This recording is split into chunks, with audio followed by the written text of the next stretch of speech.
All right, we're live. The Ryan Ripken Show, episode 32, and I gotta be behind the table tonight because we're a little bit spread out. Actually, we do have a couple people in the building. Before we go, we got Rocco sitting in my chair. Rocco, how we doing? I feel like this show should be named after me, sitting in this chair. It's beautiful. I got promoted. Zach stays where he is. I know that is. And then there's Zach, by the way. Zach's staying exactly Rocco, where he can you is. sit up a little bit. Oh yeah, I know. Yeah, you sound like my girlfriend now. I'm sorry. She's Rocco, very mad at me when I Rocco slouch. slouches. I'm a slouchy. It just slouch happens. guy. Yeah. It's okay. We forgive you. We love you thanks. anyway. No, you don't. Hey, both of you guys are good kids, but the reason why this is all happening because Brad is not with us, but Brad is behind. There he is. Brad, there he is. How are you feeling, Brad? What's up, fellas? Hey, you know what? I know that we don't really talk about Formula One on this channel, but the last race happened yesterday of the season, and it was the most boring ass season in the entire history of Formula One. Didn't someone win like months ago? Like Yeah, that Max Verstappen won months ago, and it's like, you know, there was so much buzz around Formula One over the last several years because of the Netflix series. Obviously, that's kind of what created a lot of the adoption. But it's just like, God damn, man! Like the season's over. Like U.S. Americans, they don't enjoy watching who's fighting for second place, right? So like they got to figure something out. I don't know. That's all I'm gonna say. Yeah. We should just pick a racer, each of us, next season, and just follow it religiously. I think the one guy just wins every year. Verstappen. No, that's not true. Right? Oh, really? Verstappen just started to win. It was Oh. Lewis Hamilton before then. Yes. Okay, Lewis no, Hamilton was big. But Verstappen just won like the most recent race, right, Brad? Yeah, he actually led 1,000. So here's a crazy stat. He led 1,000 laps this season. Only 19 drivers have led 1,000 laps in their careers. Wow. You're just hitting me with the hard stats right now. Yeah. I kind of want to watch. Pretty crazy stuff. I don't know. We'll see what happens next year, but they got to figure out how to create more parity in F1 if they actually want Americans to watch this shit, because we like a good dynasty, but goddamn, like every week this guy was.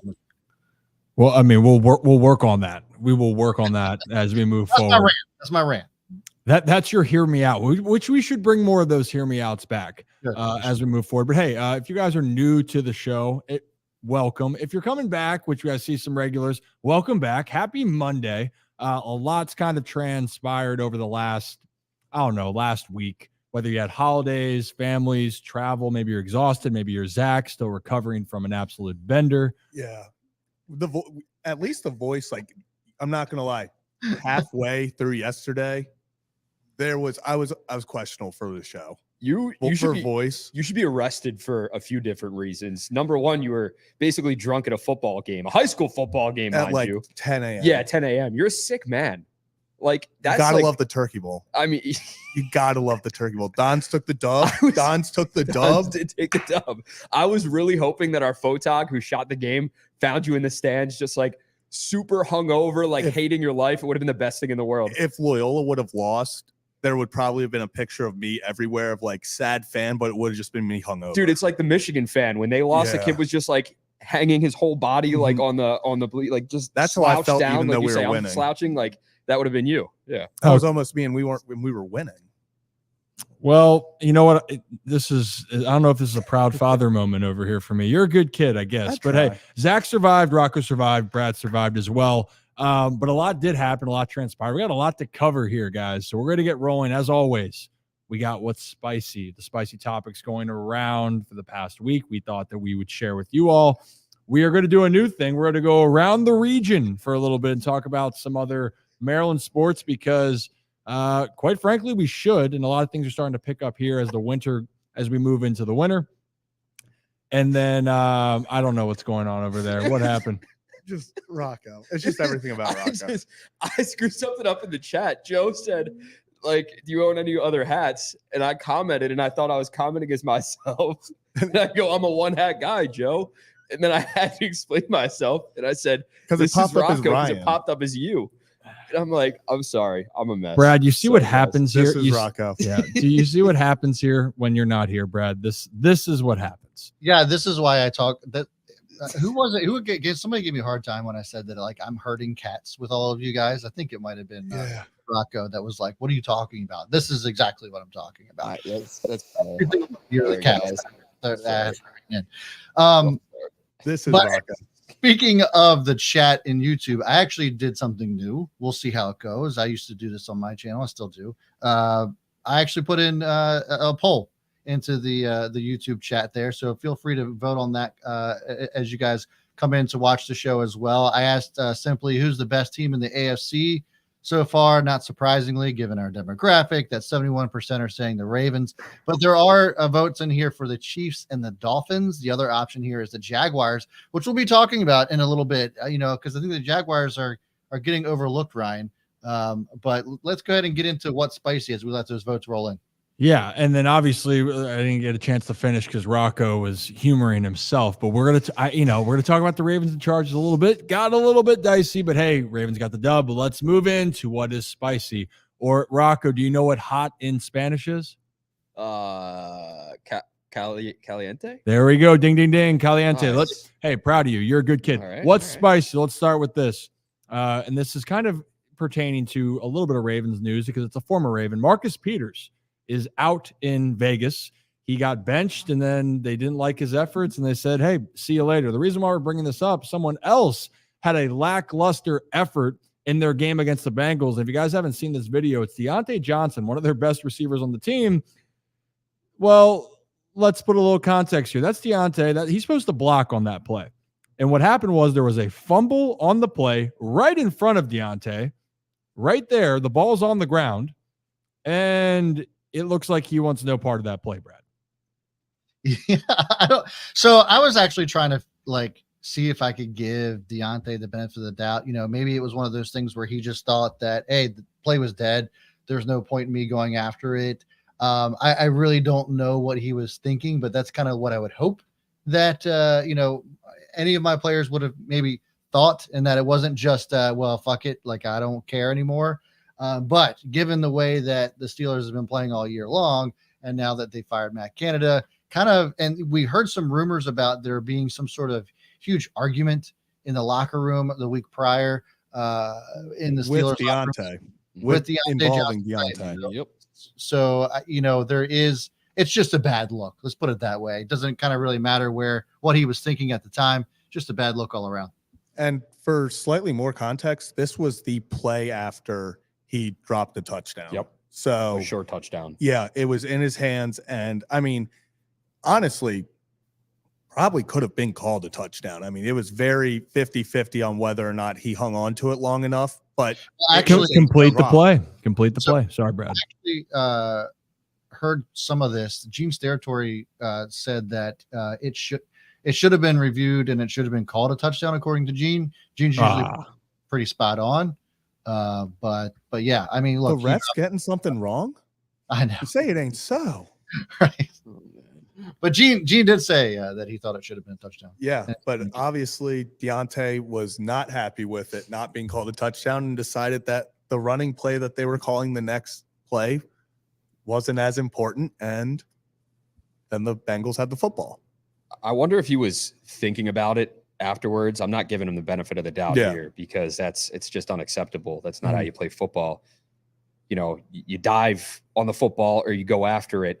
Who was it? A Ravens player, or was it a different game that I'm thinking of where there was a fumble loose and there was a player that just sprinted from across the field, dove into the pile, jumped on the football, and it was exactly. Yeah. What game was this that? past? I can't even remember, man. But I was like, damn, want that guy on my football team. Yeah. That's great. But rough week for Deontay Johnson with the rumors of the fight or the altercation in the locker room.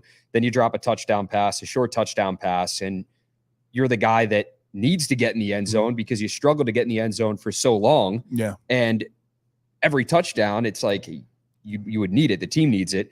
And then that happens.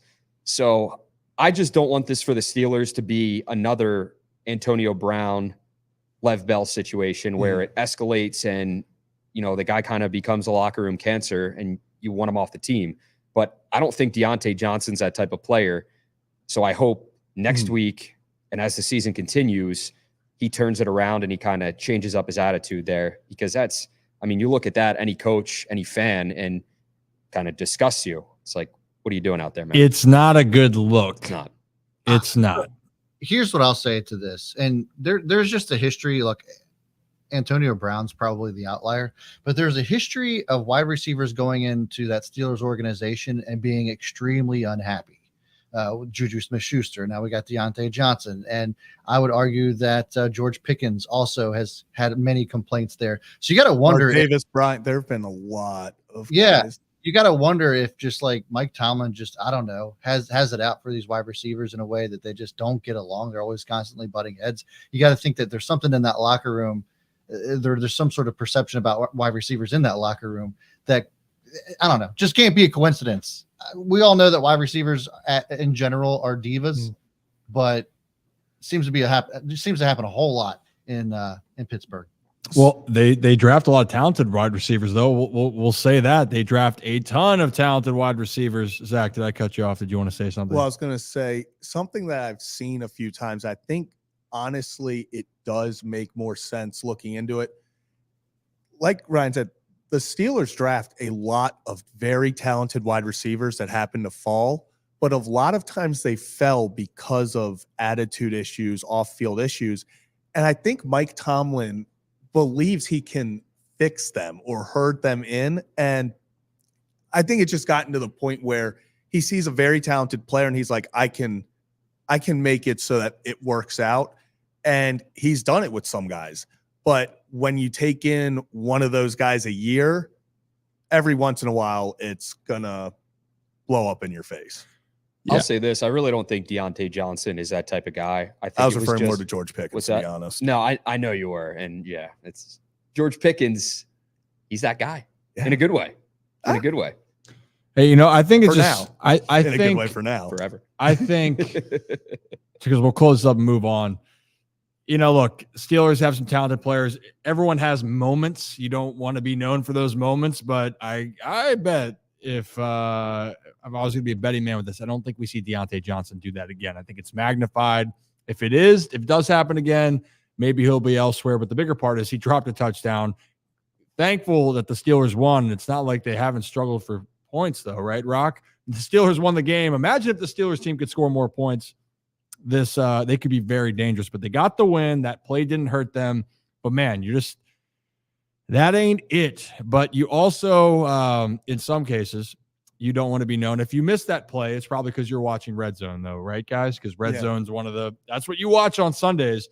If you were watching Red Zone, you probably heard that there was a fire alarm. There was an evacuation going on in the building. And Brad, I think we have the video of Scott Hansen talking about how Red Zone almost or was put on a temporarily hold. American hero, Scott Hansen. To your local CBS station to see if it's carrying the game in your area. International audience, keep it right here. You will see the conclusion of Buffalo and Philly. Stand by.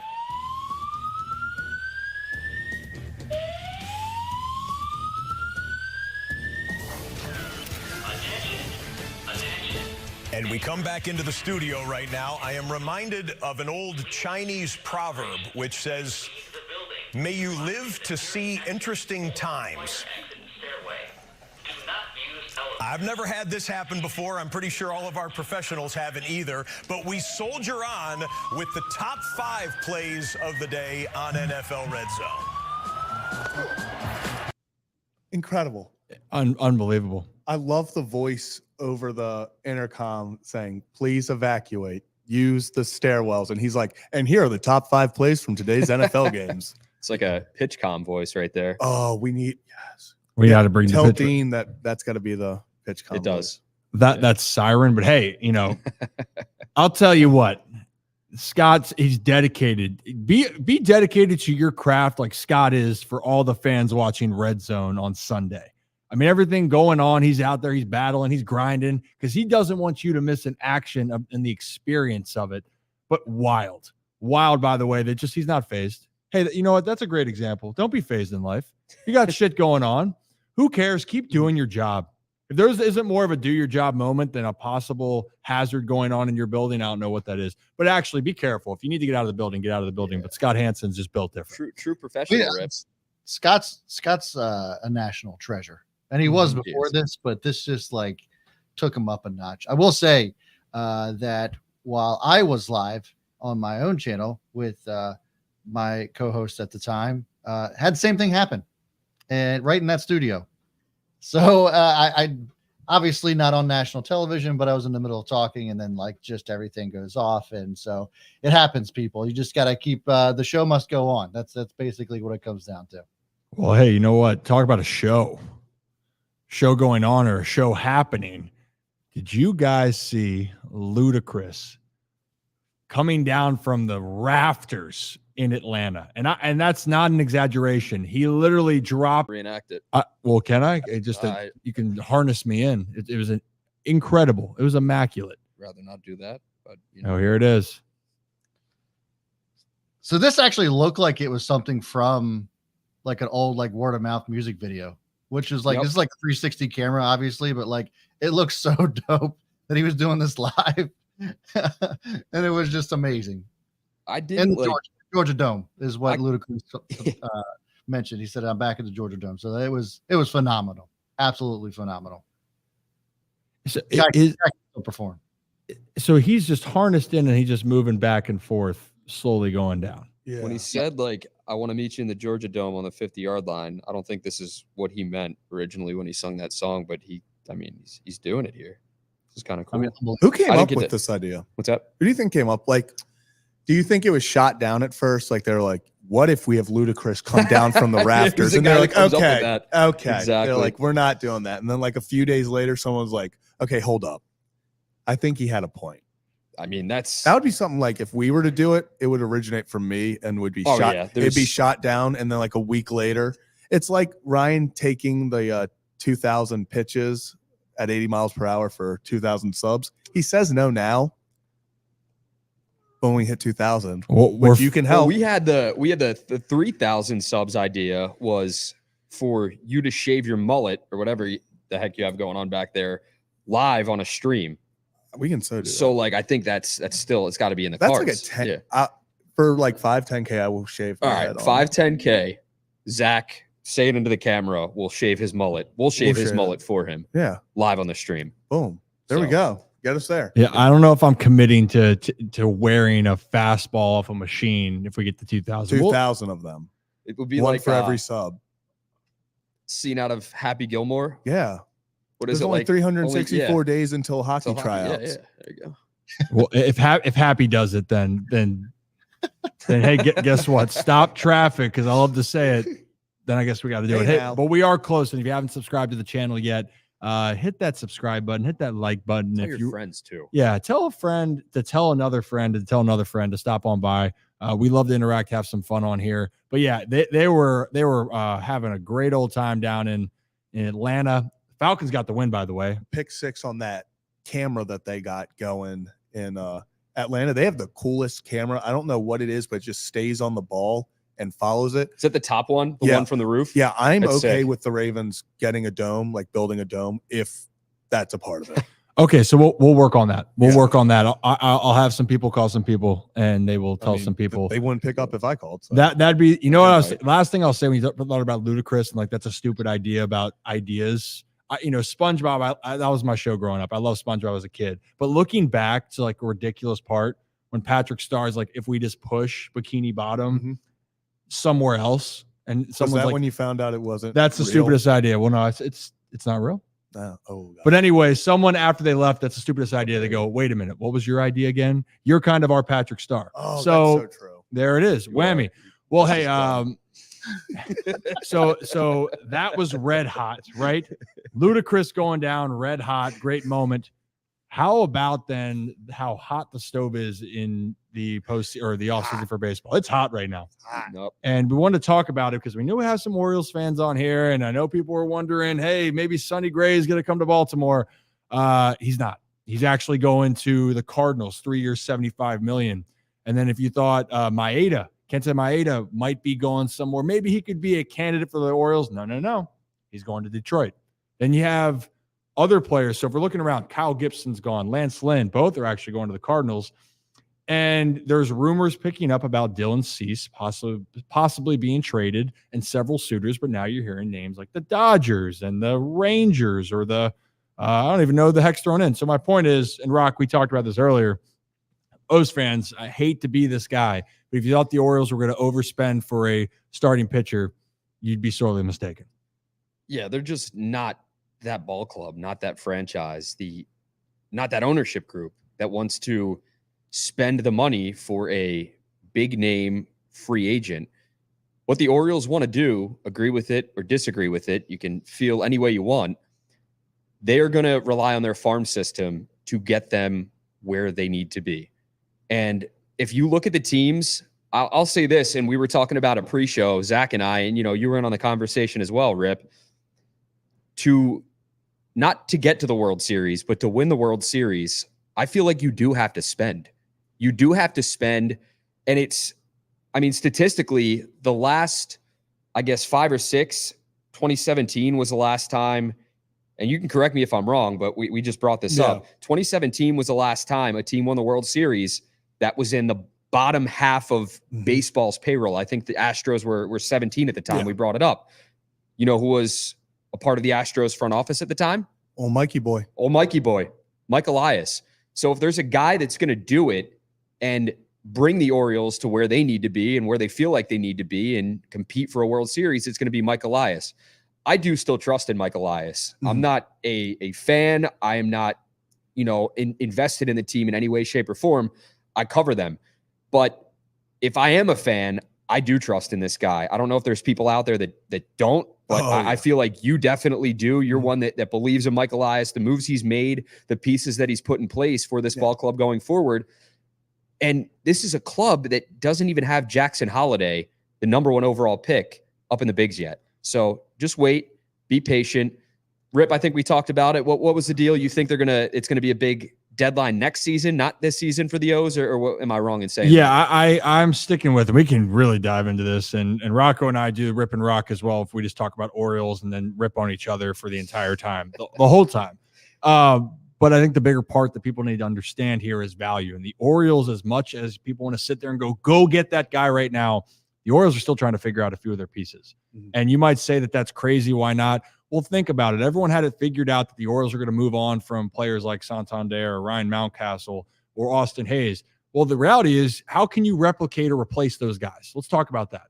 Those are all-star type players. How do you replace a Santander that has 30-plus bombs? You think you have lottery tickets in the minors, and the Orioles have the best minor league system, and they have players that can be superstars. But there's no guarantee that it's going to happen. So the Orioles, for trades or moves, they don't want to limit the opportunity to see what they have in their system first. That's why I think the trade deadline next year is going to be something to really eye, unless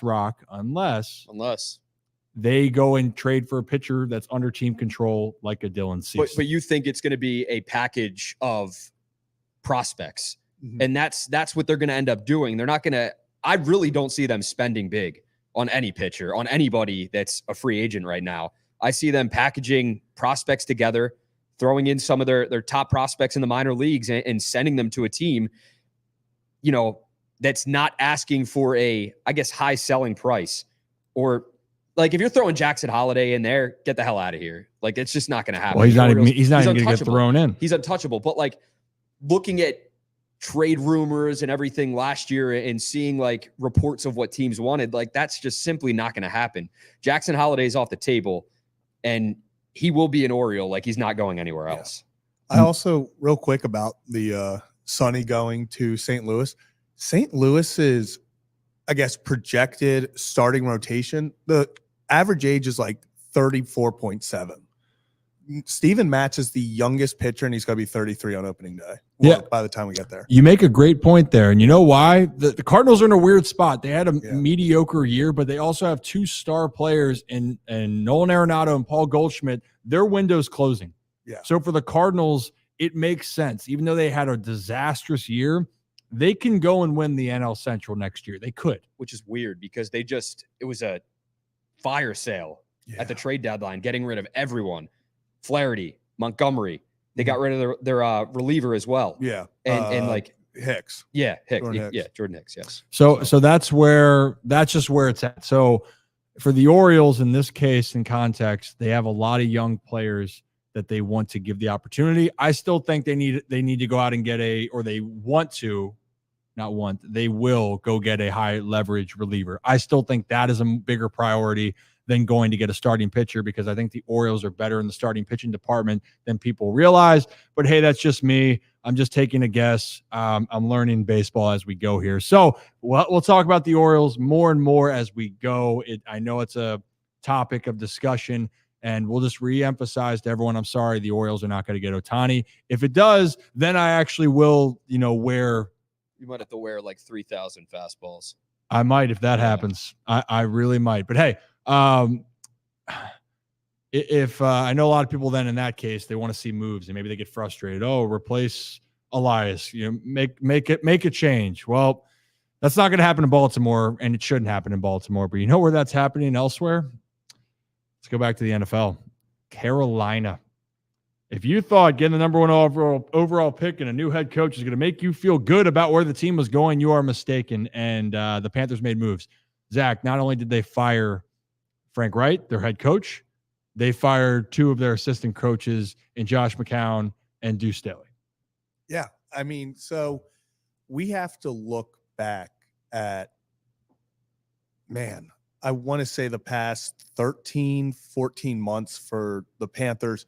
Rocco, I think it's two head coaches they've now fired? Three in the past. I think Tepper got rid of Rivera and Matt Rule. Yep. And Wilkes was the interim, I believe, at the time. So that doesn't very well last count. year. That doesn't technically count, but they didn't decide to go with him. So then they bring in Frank Reich, fire him. Yeah. And all Wilkes is doing is running one of the best defenses in the league in San Francisco. So he's doing pretty well. But it's a fire. It looks like the red zone office there. I mean, it is just the fire alarms are going off left and right now. And if there was ever a team that I genuinely think needs to smash the panic button, it's these guys. I mean, where you don't have your first round pick this year, that's going to Chicago wouldn't you love to have for Bryce Young, a young, talented wide receiver like a DJ Moore? Oh, you would think so, but how about this too? Also, if the head coach, the reports were coming out that Brad, and you just posted this, that Frank Wright, I think, wanted CJ Stroud. Yep. And that's kind of where it all starts. And then you're looking at that, how differently things could work. But I will say this to the tweet, and then Brad, if you got a thought here. Yeah. The Texans did a tremendous job of putting pieces around CJ Stroud. Like Tank Dell is a dog. That dude balls out. Nico Collins, young players around them. Then you had Dalton Schultz, a security blanket. Besides Adam Thielen, what did the Panthers provide Bryce Young with? And I think that's the part that you feel terrible about. Yeah, DJ Moore, you gave up a number one wide receiver, the number one overall pick, good chance to be, and all of that just to put your superstar franchise quarterback in the almost worst possible place you could be. Brad, you got any remarks? Yeah, so I was just looking here as well. It looks like, Tepper, I just feel like he's an owner that has no idea what he's doing. And we have like a lot of owners in the NFL that, are hands off, right? Steve Bisciotti comes to mind in that regard, in that like he just lets the GM be the GM. And he's just like, you know what, I'm owning the team and I don't know how to run it. So I think just having that self-awareness of being like, you don't really know what you're doing. So why don't you let the guys that have been into this game and have been doing this for decades, most of these GMs have been in it a while, like just do it, right? Like Frank Reich Tepper, it just seems like he wants to be hands-on too much. And now they're in a situation in which they're 1-10. They don't have a first round pick this year. And they're looking at Tepper's now on the hook for roughly $25 million in buyout fees for the last two NFL coaches. So I feel bad for Bryce Young, and we saw that Frank Reich. There's actually a hot mic somewhere where he was talking to CJ Stroud about actually bringing him to Carolina, and it obviously didn't work out that way. Yep. So you just have to wonder what's going to become of the Carolina Panthers. I don't think that we're going to see a winning team from that organization for quite some time. It's certainly not going to be next year. And I just feel awful for a guy like Bryce. It's not his fault. And a lot of people are kind of blaming him, but it just really isn't. He's got nobody around him, and he's running for his life every snap. Yeah, he really is, Brad. I couldn't agree with you more. And if you look at the Panthers, I feel like Tepper is trying to be Jerry Jones. Exactly what I was going to say. Too hands-on, but he doesn't know what he's doing. It's like, let your front office handle what they need to handle. Let your coaches coach and give your coaches a chance to go out there and win. Yeah, 1-10, it's terrible. But like, what do you expect? You're not a good football team right now. Can you be built into a good football team? Maybe with some time. Is Bryce Young your franchise quarterback? I'm not ready to write him off right now. But since Tepper took over, since he bought the team, the Panthers are 30-63, 323 winning percentage. And that ranks ahead only the Jets, 301 during that span. That's from an Athletic article. They brought up those stats. And they also say this is a problem that extends beyond the 3 coaches Tepper has fired and the 2 he axed from the MLS team. So he's fired 5 coaches, 2 MLS, 3 NFL. That just screams someone who wants to be too hands-on but doesn't have any clue what he's doing. And right now, David Tepper, to me, he's up there with the worst owners, if not the worst owner in the NFL.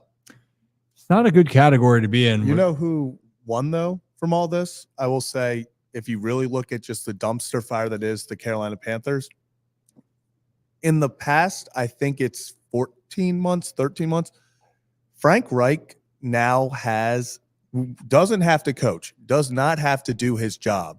And 2 teams, because of the guaranteed deals, he's making like $75 million or Does he something. think he is Bobby Bonilla? Literally. Come on, you're going to have a Frank Reich day instead of a Bobby Bonilla day. Yeah, it's like he's going to get paid. Yeah, and it's going to be by every Yeah, team. exactly, Every team's just going to start owing Like Frank every Reich single money. NFL team is just going to be paying Frank Reich on a certain day. Yeah, it's going to be like December 1st, and every NFL team's Venmoing Frank Reich for the contract they just fired him from. You think they Venmo each other? They definitely Venmo each other. I figured. Well, hey, you know what? I'll say this. I think the Panthers are in the news for all the wrong reasons. And again, you're the worst team. And how do worst teams usually get rewarded? You can try to reinvent your franchise, but because you have the number 1 pick or one of the top picks, guess what? They don't have that. Woof. I'm sorry, Panthers fan, especially how weak the NFC South is. And yeah, Baker Mayfield might have won. I mean, that division, the best team has 5 wins. And I think that might be the most infuriating thing when you look at this whole race is that the Panthers, you don't feel like you're that far off because of your other divisional opponents. But man, you really are, and you don't really know where to start. And now you got to start looking for a new head coach. So the Panthers in the news for the wrong reasons. We're talking about news that we didn't want to talk about. And the same thing can be said for what's still going on in the NFL with officiating. I think officiating, guys, and I want to rope this in, 2 things. The NFL and their fines are getting out of control. I'm on Ross St. Brown. J.J. Watt just commented on, I believe, Brad, that he was fined for a certain block because of the use of his helmet. I don't even know what the hell's going on now. Yeah. So J.J. Watt, and I'm trying to pull it up here as you were talking, has been pretty vocal about the fines that have been going out, and we've seen it. I think Pat Ricard got fined $10,000+ We saw OBJ also get fined $10,000+ for just throwing up the peace sign when there was no flags thrown. There was another unnecessary roughness.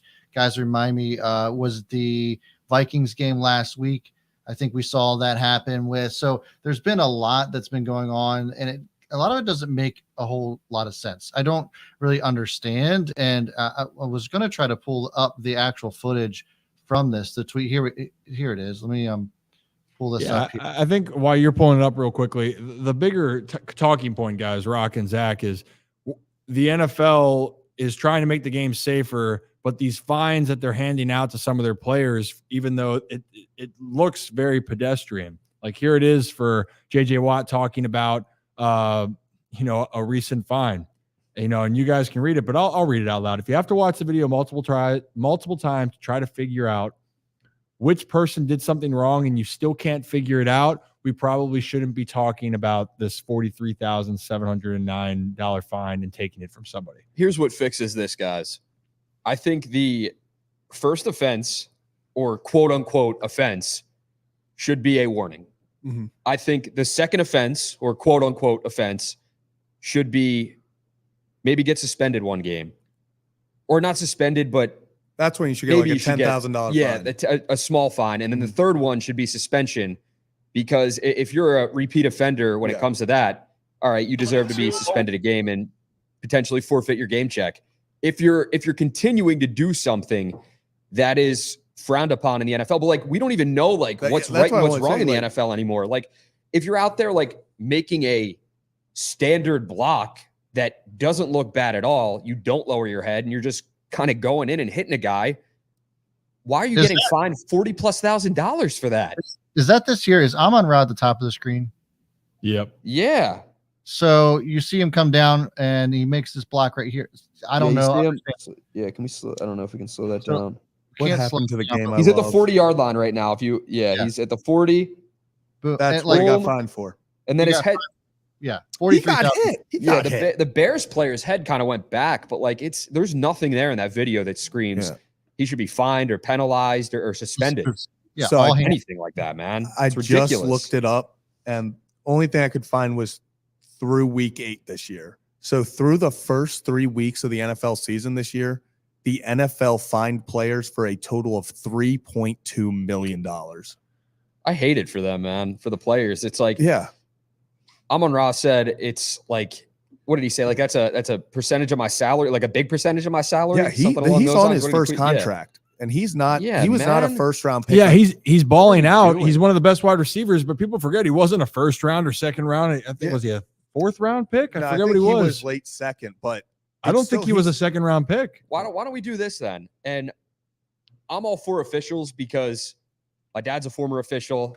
I officiated as well, Zach, despite popular opinion. I'm not making this about me. Thank you very much. Like I knew he was going to make this about him. So about Rocco. But I'll say this. I think in the NFL, when officials are making a decent amount of money too, if you're going to fine the players, then hold the officials accountable too. I'm not saying fine them for every single missed call, but there's got to be consequences there as well. There absolutely does, because it's ridiculous. And if they're missing those plays, why aren't they being called into the office as well? Why aren't they being held accountable as well? Why aren't they getting a game taken off their schedule as well? It's like not really just about that for me, Rocco, which I understand. Like, and there's a lot of people that have made those arguments before, but I don't think that officials should get fined necessarily. I think that there just needs to be consistency across the board. I mean, we've seen, fine, but well, I think the other part with that, Brad, before you keep going, is that this isn't the officials fining the players. This is the NFL fining it, going back and fining. The officiating part's a whole other different discussion where you can talk about missed calls or not. And I don't, being an official, people can get mad. That job is brutal because you are rarely right. And if you like, meaning you're going to piss somebody off. Like that's the reality. A missed call, not missed call. The reality is not, you can be the best at what you do and still miss calls, but they are missing more calls than they should miss. And that's what I was, getting to, is like the consistency of these fines and what constitutes unnecessary roughness. Because in that video that we saw, that we didn't see anything. We saw the same thing with Pat Ricard. And why is it that it's such a travesty that you have to fine somebody 5 figures for throwing up the peace sign, right? Like, I think we saw this past week where an official actually went up to Tyreek and told him not to make him make a difficult decision on throwing a flag on an unsportsmanlike conduct. Like, it's just bullshit. Which I like that from the official. You can do whatever you want in the end zone, but if you are clearly like 80 yards away from somebody and you're getting ready to walk into the end zone, you can't throw up a peace sign just to be like, just in celebration. Like, it's just such bullshit. Yeah, you can't throw up the peace sign, but you can flip the bird to Rocco. That's okay. Yeah, that's right. Thanks a lot. Yeah, so I'm just now looking at real quick. So Amon-Ra, you were right. He's 4th round pick. Yep. He is making this year less than $1 million. So he had just had to forfeit probably 10%. Yeah, literally he just lost $43,000 for a blind. Okay, so here it says reason was blindside block. So it had nothing to do with how it was the guy head on. Are you kidding me? Blindside block against Chicago. Truly in this economy. Let's see that again. Truly in this economy. I need to see this blindside block. Yeah. Are we looking at the right player? Because I'm not seeing. We're looking at the right play is what I want to know. Yeah. I think the fact that was JJ Watt's point. If we have to continue to look, That was and, not a blind and side figure. ball, If man. the defender pushes his hands, The defender to hit is you looking. back, he might be looking at the ball carrier, but he can see him in the peripherals. He's not hitting him like his head's not on a. Like the defender literally that's went ridiculous. to push him off before he even got there. He saw him sees coming the whole way. Look at him. Boom. He tried to. He did. Makes did. no sense. What has happened to the game I love? Yeah. Well, I don't Back get in it, my man. day, I don't get it. back in your day, well, yesterday. Bring Yeah. football back. Bring football back. I get like you don't want guys going out and headhunting. I get that. You want player safety to come first with CTE obviously being a big deal, and you don't want these guys to have those long-term effects. But something like that. Are you kidding me? yeah, man? it's not good. It's not good. Not a ideal. joke. It's not what we call ideal for anybody involved. But hey, that's just the way the cookie crumbles. That's the way that the NFL is, and whether you like it or not, this is the problem, and people are going to continue to talk about it. But that is, imagine writing that. Oh, hey, here's your game check. Psych. That's actually going to the league. I don't know where the fines go. I should know more. Charity. Well, at least it's going somewhere. Like that's if there's a silver lining, it's going to charity. Well, hey, before we dive into going around the region, guys, and because we're keeping with football, before you go to anything, I did actually put out a new poll. First of all, everybody thinks the Ravens are the best team in the AFC. Shocker. But I actually ended up putting up a new poll. I asked the YouTube crew who was cornier. Oh, save it. Who was what? Hate to break it to you, Ryan, but you are the corniest person on the show. I didn't get one. I didn't got one vote. Did I come in second? I feel like I definitely came in Zach second. did come in second. I know it. 36%, then Rocco at 18%. But I got 0 votes. Damn. I'm usually, if there was a poll for like my friend group, I would get all the votes. Yeah. You'd be saved, Rye. Everyone hates me. I'm the guy that can Well, we can all agree on that. Yeah, I'll put in something like I think it's funny, and everyone just roasts me in there. I don't know if that happens to you too, Yeah, Zach. you're that guy. No. But yeah, I'm going to be honest. I'm the Ryan of my friend group. That's I'll keep the polls coming, guys. It's Anyway, just Ryan, sad continue. day, man. Brad. It's Brad, just it's a sad day. so good to see you.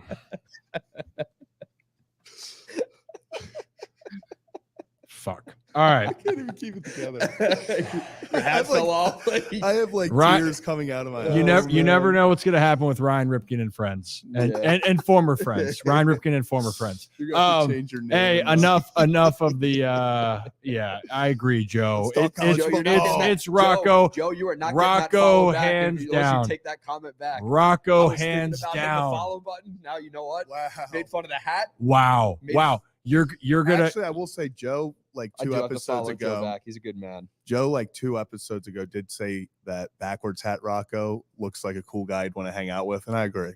Joe, you know what? If you're ever up in Baltimore, we'll have to grab a beer, my friend, and watch a Razorbacks game. He'll wear a backwards hat for it. Yep. That's the Ryan Ripken guarantee. there. Yep. The guarantee. I gotta follow Joe back. I'm sorry, Joe. Wow, you still haven't followed him yet? No, I didn't. man. And that wasn't like because like I'm too good Oh. to follow Joe back. I just didn't even realize. We always communicate all the time. Oh goodness. I don't even this thing just No. popped up because No, I was it's so scumbag. upset. Oh, it popped out. It's like who's the biggest scumbag? Let's see. Probably me. I don't know. You got the mullet and the mustache. Yeah, well, there's a lot of questions, but anyway, college football, guys. We just want to talk about it because, hey, congrats, Joe, on that follow. That's big, and also anyone that's joined the show, hello, hi, Ryan Ripken. The show's named after. We have Rocco, Zach. At least he's, Yeah, so I like to have a good time, but I can be corny as hell every according single to week, the man. audience. But hey, Whoop, whoop. we're having a good time. Bunch of good kids. Anyway, college football, we want to talk about it because the college football playoffs going to be released after championship weekend coming up. But guys, rivalry weekend that just happened. Insane. Nuts. That Bama Auburn game. Are you kidding me? Oh man. Bama stays alive now after that ridiculous play. Now, there's so many one-loss teams. What do you do? Florida State's still undefeated. Washington's still undefeated. You have Georgia undefeated. Chaos, guys. But honestly, I'm here for it. I want all the chaos. Some would say well, you want to own the You chaos, want to own the Brad. chaos? Yeah. You want to No. own the chaos. But yeah, This is why you won the vote. You need to get that trade. Yeah, but Brad does need to get that trademarked. there it is. There's the Own the Chaos right there. At Own the Chaos. So Brad has his finance channel. If you guys aren't following it, you should. And if you need some help, he goes, I don't know when you go live, Brad, if you change your schedule up. No, I go live before the market closes. So Can I watch? Can I tune in? Please Absolutely I need some not. financial Absolutely advice, not. Brad. I would love your financial advice, Brad. yeah. Hell yeah. But hey, guys, do you see a scenario if you could have a dream 4 that are going to be in there? Who would you want, or who dream 4 you'd want to see? We won't say who's going to win. Just give me a dream 4 you'd want. Dream 4. Give me. I want to go Georgia as the one. Mm-hmm. Give me, but it's not going to happen that way if what I want to see happens on Championship Saturday, because I'd love to see Bama get in. And a lot of people would hate that.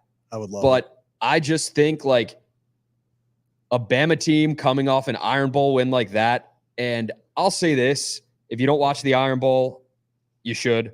Because can you talk about it a little bit, like the actual atmosphere, like what it's like? Because are you being a jackass? Like, because I know that you like, and I even know because of your Twitter banner, that you've been like on the field, like, dude, there's how different is it than like a normal game? There's nothing like the Iron Bowl, that atmosphere, man. I'm getting chills talking about it, honestly, right now.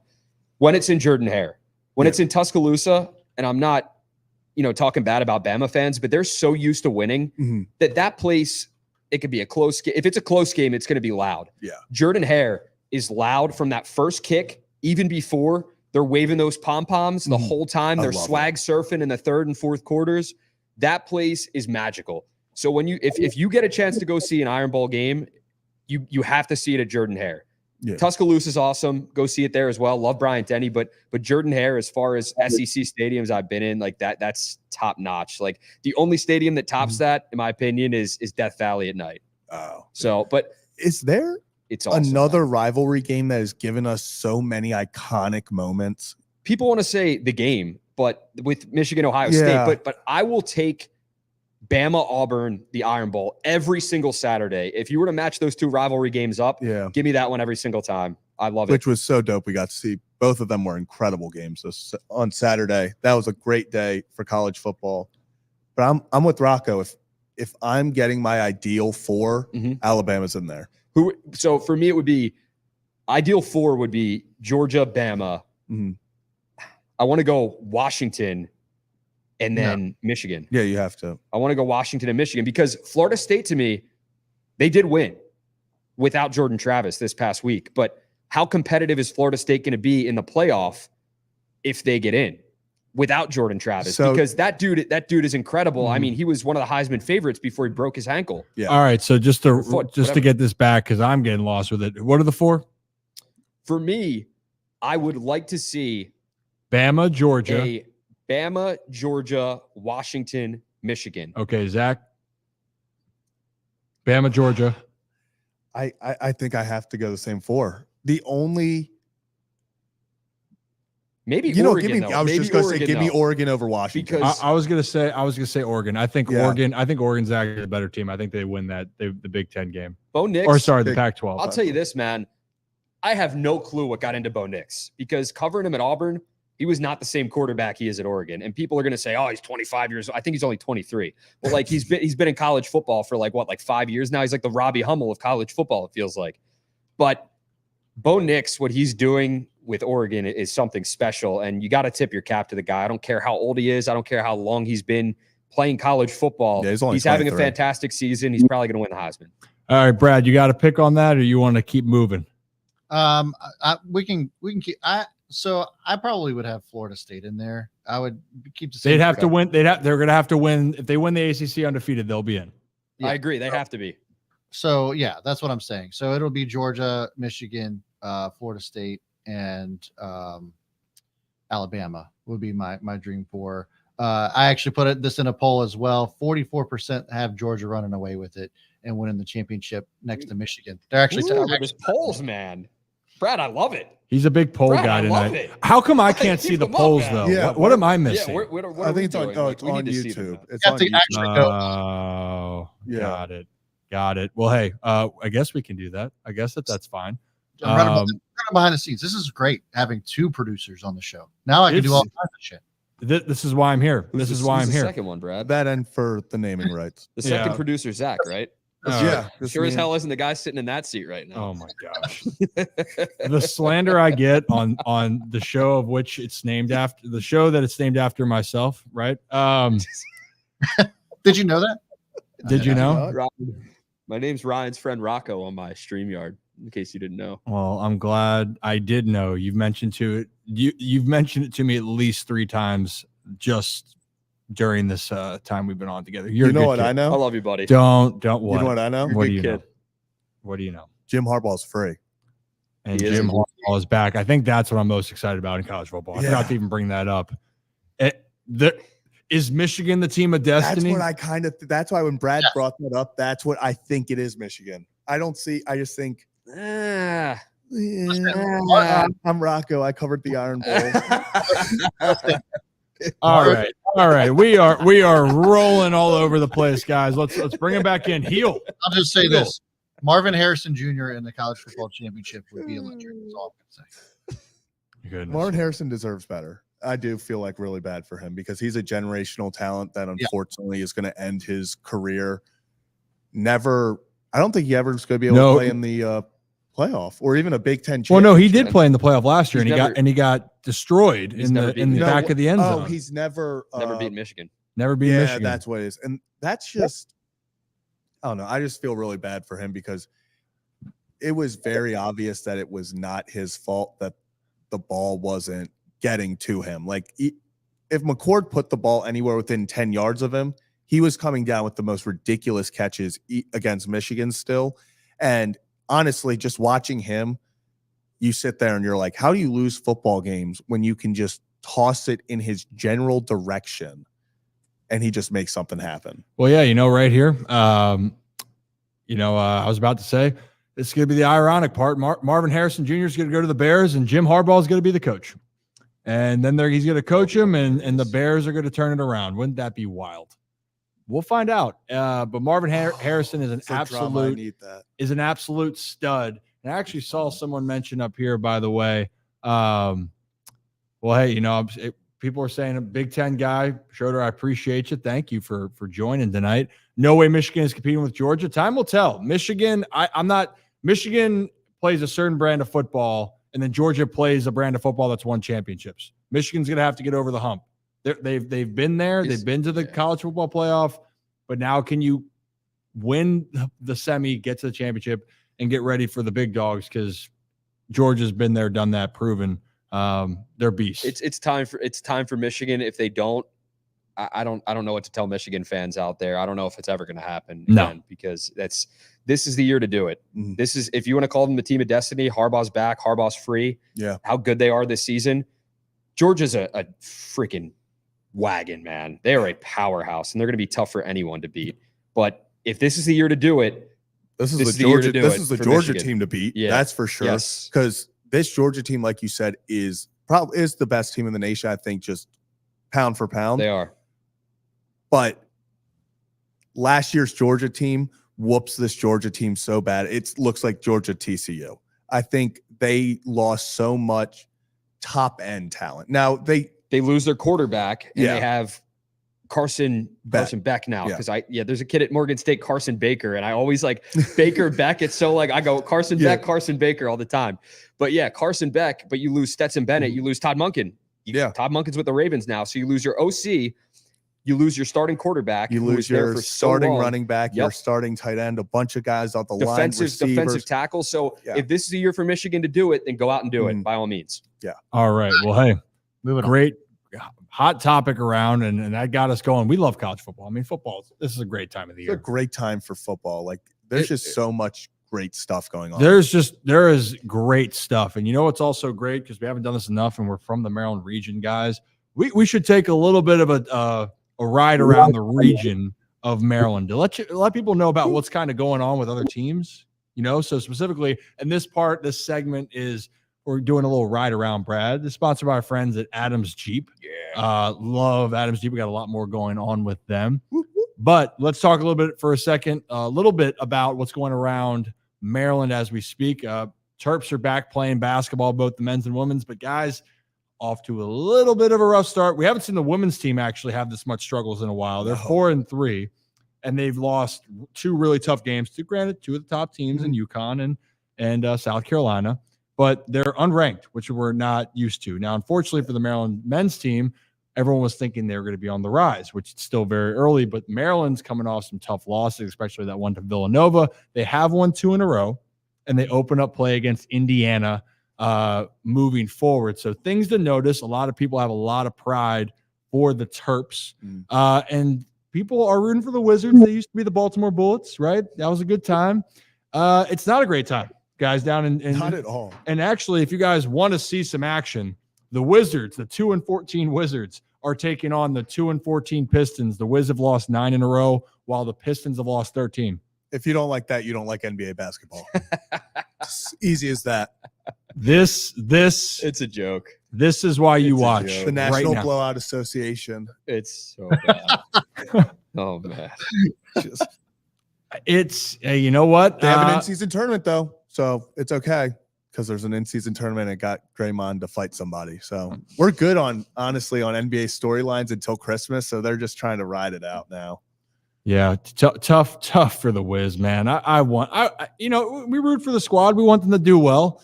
2-14 though, that is not going to cut it. Speak for yourself. Okay. Speak for yourself. That was about- him. What the hell were you? What voice was that? I'm just saying, speak for yourself. And I'm corny. What the hell was that? Yeah, you just want he the waited brownie until after the points. vote. He waited till Yeah, after the yeah. vote to do that. I still think you take the cake, man. Okay, what's It's like, Yeah, okay, no, again, catchphrases and Rocco? everything else, It's but- not about you here. Okay, I'm not making it about me. It's not about you, but it might be. Hey, anyway, but a team that's doing well in DC. How about the Caps? The Caps got off to a rough start, but then they've won 7 of the last 10. They're 10-5-2. And I saw someone talk about Alex Ovechkin. Guys, he's chasing down Gretzky for the most goals in the history of the NHL. And it feels like Gretzky, obviously he's the king. He's the GOAT. But man, wouldn't it be something for Caps fans and just for hockey fans in general to see Ovi break a record that has stood for so long? I mean, people I think forget how great Alex Ovechkin is. He's unreal, man. Just a special talent. And to have, Zach was making fun of the NBA, but to see LeBron break the scoring record, love or hate LeBron, whatever, but to see that in our lifetimes, and then to see Ovi have a chance at Gretzky's record, 2 records that we thought may never be touched, ever. Yeah, You know and what? you know what? Hold on. So I Yeah, go ahead. just as an aside, can you imagine having Ovechkin as a dad? This was Ovi just days ago. Electric. That's so cool, I man. was watching him hit slap shots just in the driveway. That is dope. That is so sick. That's so sick. Dude. Just teaching him how to hit slap shots. And That's that's I'll tell you this, Brad. That's a video we'll see in about 15 years when his kid is playing in the NHL or getting It's gonna drafted. be the that- first overall pick. pull in the that video NHL. back up in 15 years. yeah, for sure. But Rocco, about your thing with LeBron breaking the record. Yeah. I am very openly a LeBron hater. I'm a Jordan guy. So Did you watch Michael Jordan play Hold a up. single game? In the No, he didn't. were you, That's were you Lawn born Association? yet when Michael Jordan played? when he retired. Hold on. I saw the 23. Wizards, Jordan. Okay, I was wasn't even alive for born when he Wizards. retired. Oh, You're alive for Wizards, Jordan. Yeah. there you so go. LeBron James broke the career points record on my 23rd birthday. That's beautiful. Congrats, going man. into my Jordan year. It's Hey, meant to be. You're That was- 23. It was You ruined your Jordan everyone year. was in the bar and it was a big thing. I was actively rooting against him to score the record. And oh my God, when he made it, everyone was going nuts. And I just sat there thinking about what my life had come to, as my whole life was just LeBron hater. And It then was just pain. he pain. had the opportunity to do the funniest thing ever. And he did it. Hey, it's kind of He knew. not ironic. It's funny, but for some reason we're it's like those memes that has nothing to do with Michael Jordan or LeBron James, but somehow we are on the topic of, well, how is this affecting LeBron James? And how is this affecting really, your mood? This is Bronco. I'm definitely, the Jordan, I took it personally meme. Yeah. I'm 1,000% photoshopping your face on that. Do it. I'm 1,000% going to do that. Good. Because it's beautiful. Couple good kids, work of art. but hey, Caps are Right playing some better hockey right now, and obviously they've been one of the better teams. Actually, they've been the most consistent team in DC, the last decade. We tried to talk about DC sports and got into LeBron versus Jordan. You got into LeBron. We got into LeBron versus Jordan. Okay, you guys I got just mentioned him and you went off on a tangent. Okay, anyway, let's go around it a little bit more here. Speaking of the team that's been really inconsistent, the Commanders, the other team playing football in the region, they just fired Jack Del Rio after that drubbing that the Cowboys put on the Commanders. And Brad, I think you have a graphic up here of Jack Del Rio getting fired. And I know a lot of people were kind of calling for it, but I know to your point, and it's not just that, a couple pieces here are going to make the biggest difference, but they do make a difference. Yeah, so the Commanders traded away some of their two best players, Montez Sweat being one of them, and then 2 weeks later, well, not 2 weeks, what is it, 4 weeks later, you fire Jack Del Rio, and Jack Del Rio is a legendary coach, by the way. He's got a Super Bowl ring, and the defense wasn't obviously that great, but I think it had a lot to do with just the personnel. You can see the stats here: total yards allowed is 29th in the league. Sacks actually I thought was halfway decent. So the front line must be good, but turnover differential -8 was pretty rough, in points per game, 29.2. So they're now allowing nearly 30 points a game.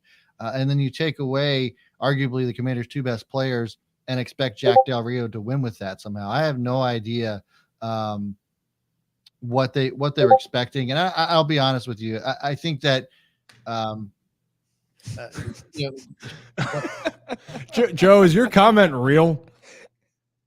Is your comment real?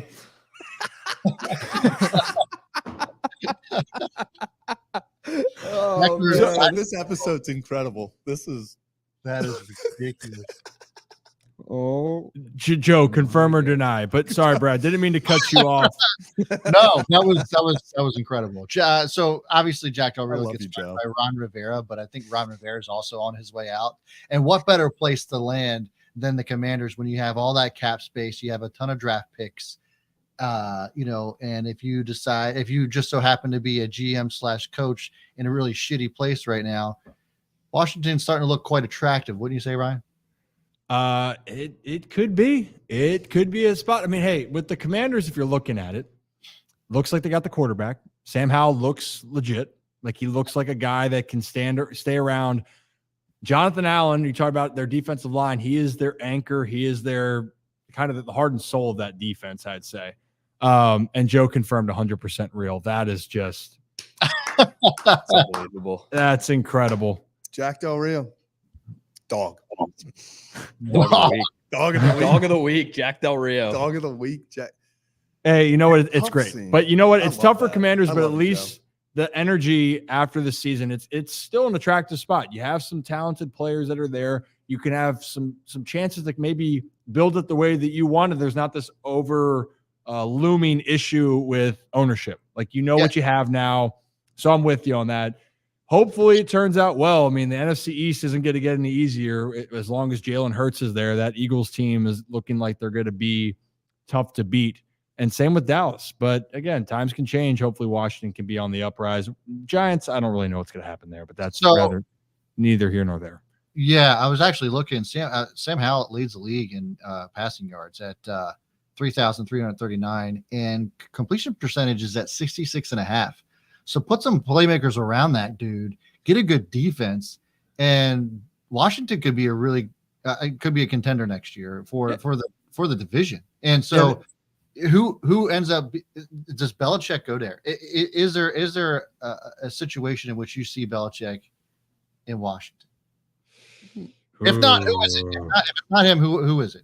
I don't know, but I will say this: Eric Bieniemy has really helped the evolution of Sam Howell. I think that's that they took off the training wheels. They said, Sam, you're going to throw. We're going to figure out if you can do it. Can you sustain that? Now, he still makes some errors and mistakes, but I think you figured out more about Sam Howell from the way Bieniemy's coached him up than you would have figured out if you had what you had in place in years past. I think this is a perfect situation for Eric Bieniemy. If Ron Rivera does indeed get fired, I mean, his seat's hotter than ever. You just get rid of Jack Del Rio and your defensive backs coach.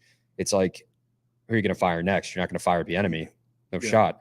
So it's setting up perfectly. And I think Bieniemy might have known that or had some sort of inkling coming here, coming to Washington. Like, okay, if I go here, if I wait it out, maybe this will be my opportunity and my chance, because this guy's done plenty of interviews for head coaching positions.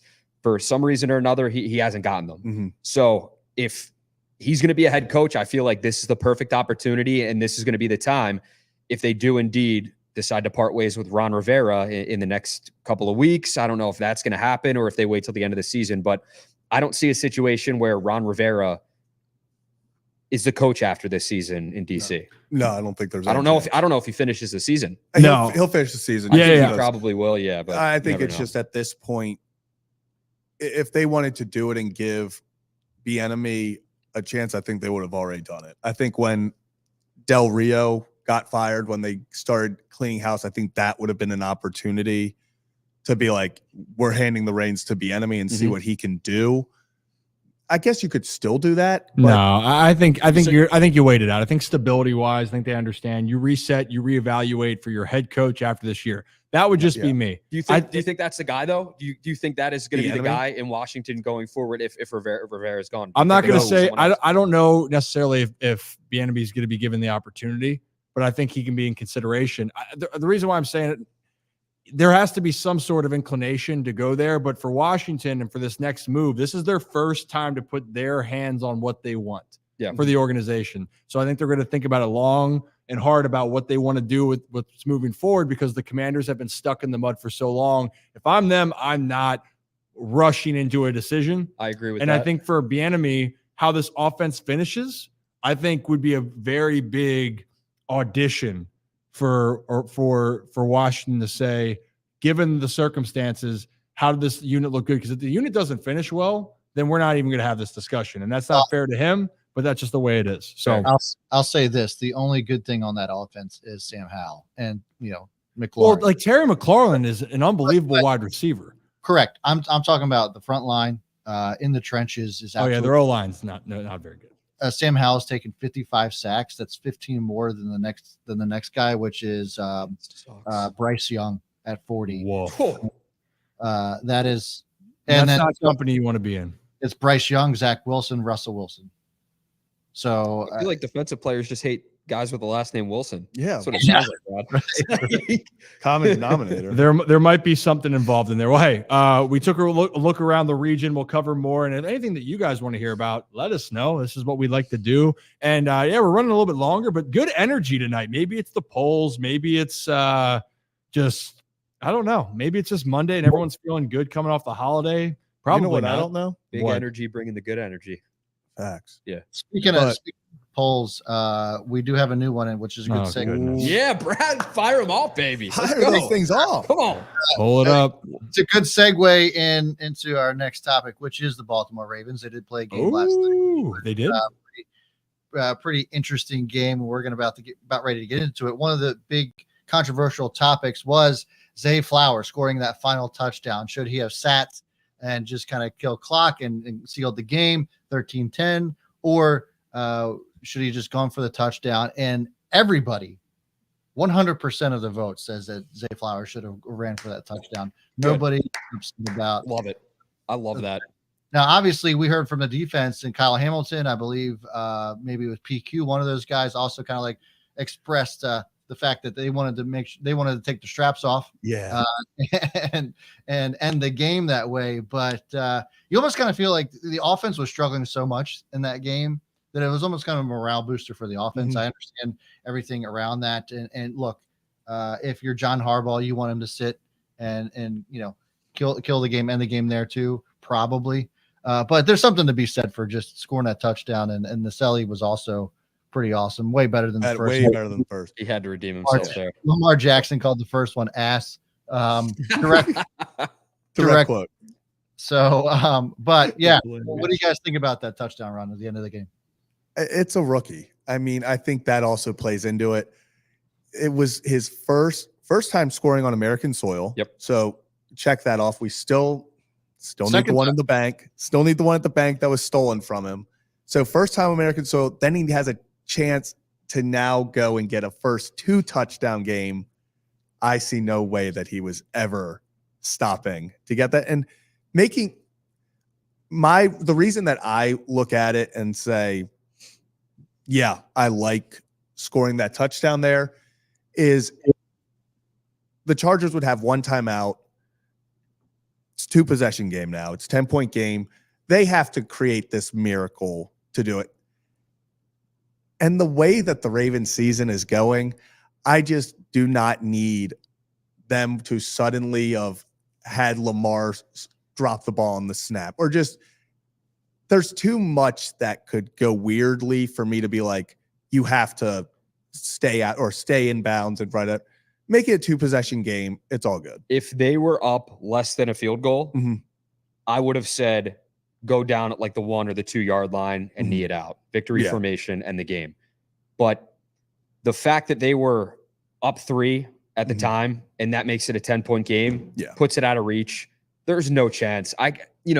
Probability would have been 99.9% in favor of the Ravens winning that game after that touchdown. I'm sure it was, because then the Chargers have to go down on the Ravens defense that forced 4 turnovers that entire game, had 2 or 3 sacks on Justin Herbert. They were playing out of their minds. Mike McDonald dialed up a great game. It was fantastic. One of his best games of the season. I mean, by far, that was unbelievable stuff. But you got to march down the field on that defense. Mhm.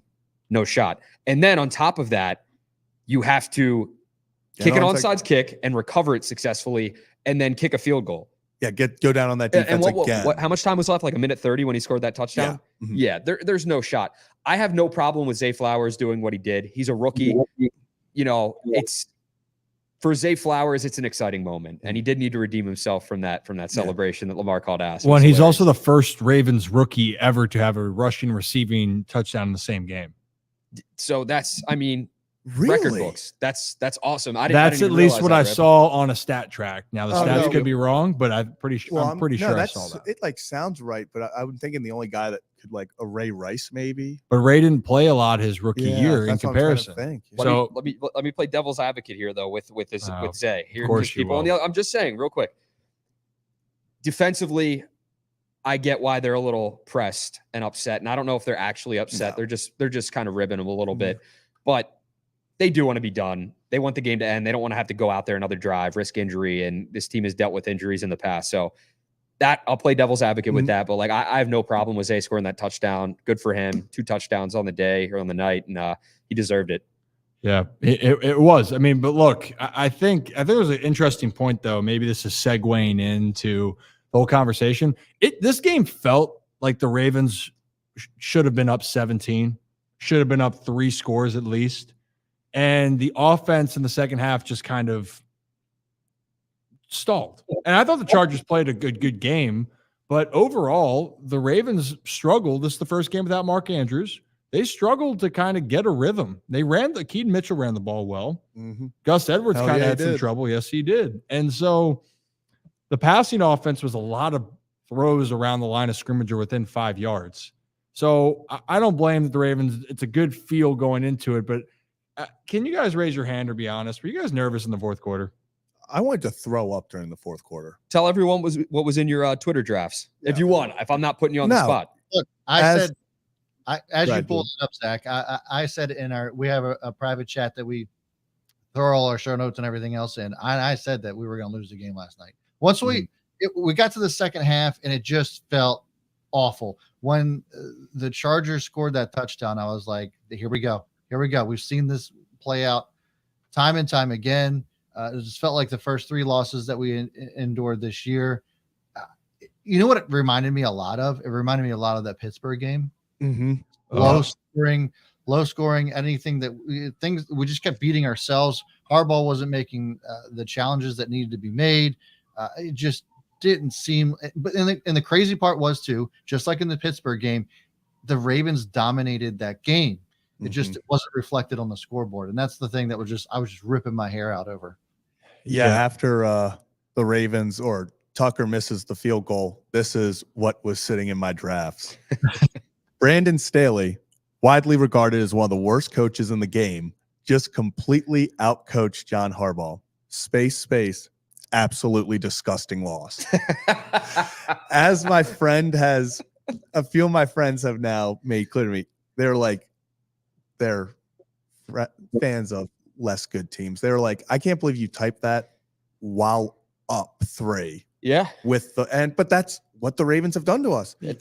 I don't feel safe with a lead, which is weird with this defense. Yeah, well, and I think that's the part of it. When you look at it, the Ravens forced 4 turnovers, and it was a 3-point game with the Chargers having a chance to take the lead. I think that's the most shocking part of it. And hey, the Ravens won. Like, that's the biggest part of it. I had to take a shower at like 12:35 a.m. last night because I was literally sweating that game out. And imagine too, if you took Ravens -3 in that game, that is you were happy Zay went in that end zone. Then you were very happy that Zay went in that end zone. No doubt about it. But the of everything, the defense showed up. The defense made a stop when they had to. Mike McDonald dialed up. Just it felt like big call after big call. The defense executed, and they really did play a phenomenal game. But the offense still has to work on a few factors. And also, it just felt like, again, the Mr. Reliable Justin Tucker missed a field goal, and he's human. He's going to miss kicks.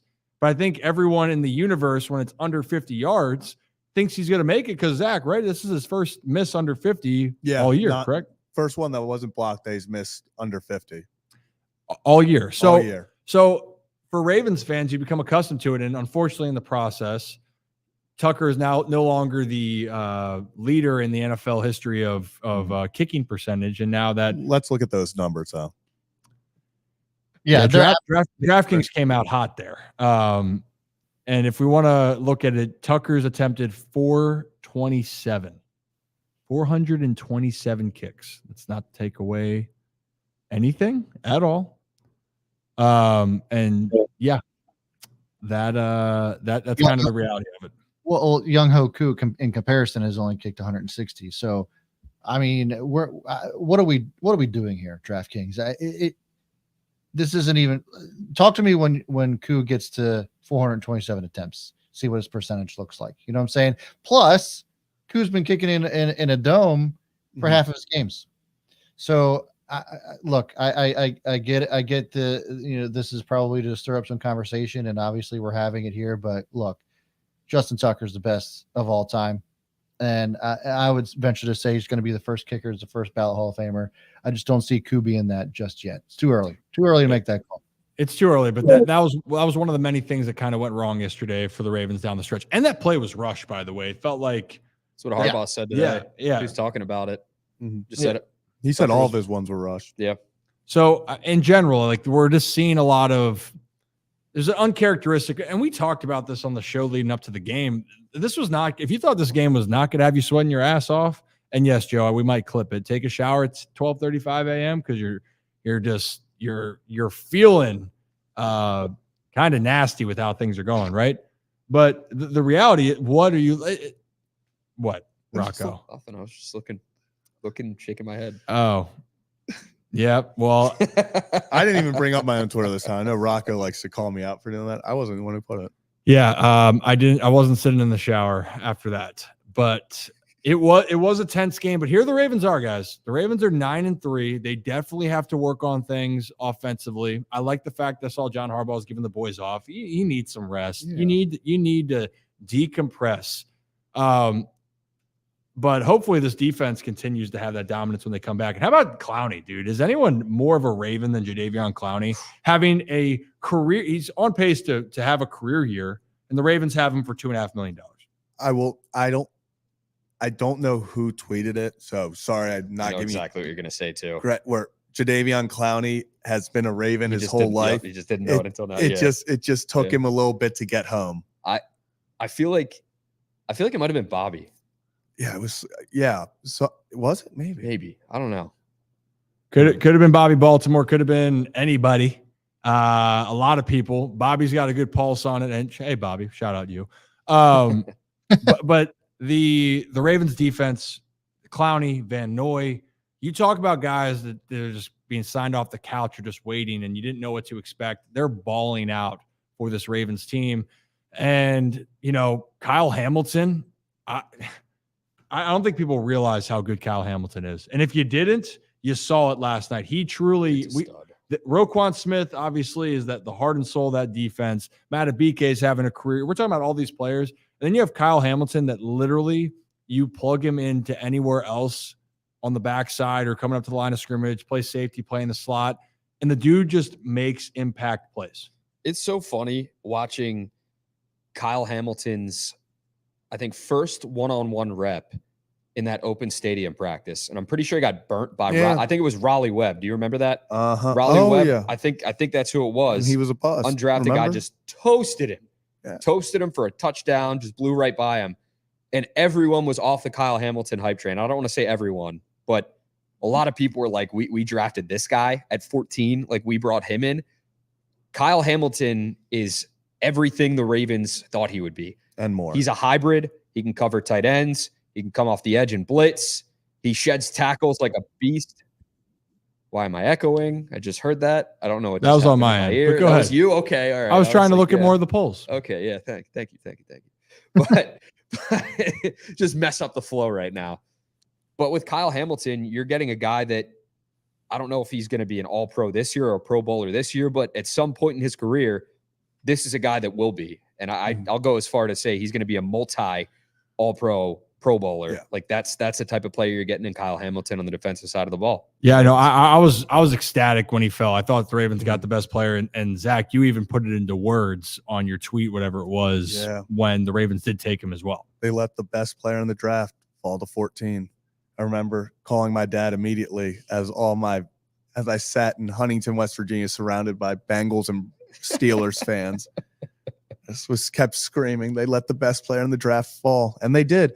And if he stays in Mike McDonald's system and continues to play the way that Mike McDonald allows him to play, meaning he lines up everywhere, he's blitzing, he's always around the football, I would even go one step further and say he has, despite the fact it's a pass rusher award now, he's got the potential to be a defensive player of the year. Because if suddenly he has games like he did against the Colts and he accumulates a season where he has 7-8 sacks, he can force some fumbles, he's always around the ball, it's going to be hard for people to overlook him. So will he ever win it? Not sure, but he's one of those types of safeties that could make a run at a defensive player of the year.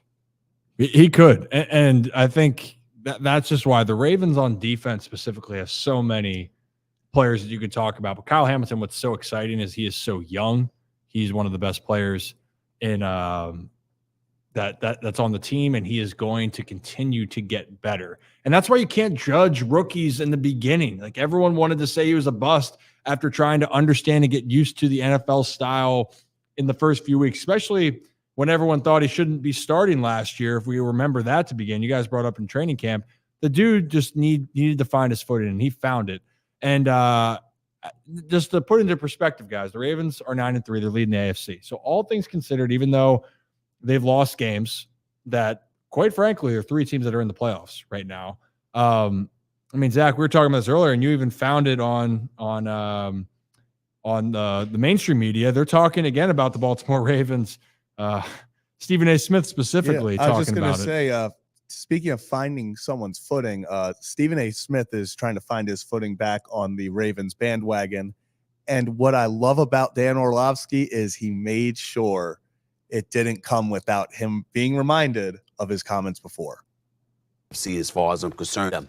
I have no doubt that Patrick Mahomes can do what he does, but it's the team itself. And that's why I'm not flowing with Kansas City as my choice. I'm going to flow with the Ravens because of Zay Flowers, because of Lamar Jackson, because of that defense. I'm looking at the personnel and the pieces that they have in place. They can run the football. They can pass the football. They can certainly have an electrifying running back at the quarterback position as far as I'm concerned, who happens to be a damn good quarterback as well.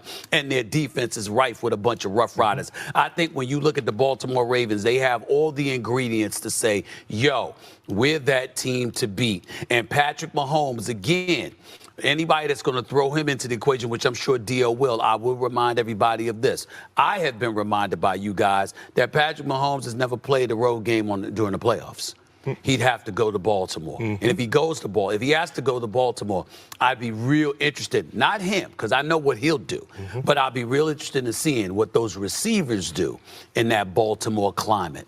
I really would be interested in seeing that. So you would take Baltimore to go to the Super Bowl? Yes. Right now? Yes. Even though you say that you don't have a ton of trust in Lamar in the playoffs? Even though. I said to you in the past. Yeah, I said in the past. I said this year. But he also said he had less trust in the Kansas City receivers than he does Lamar. Yes. He even had Shannon come in to help him backpedal there. He always does, bro. Like I feel like Stephen A. brought Shannon onto the show just to like agree with everything that he was saying.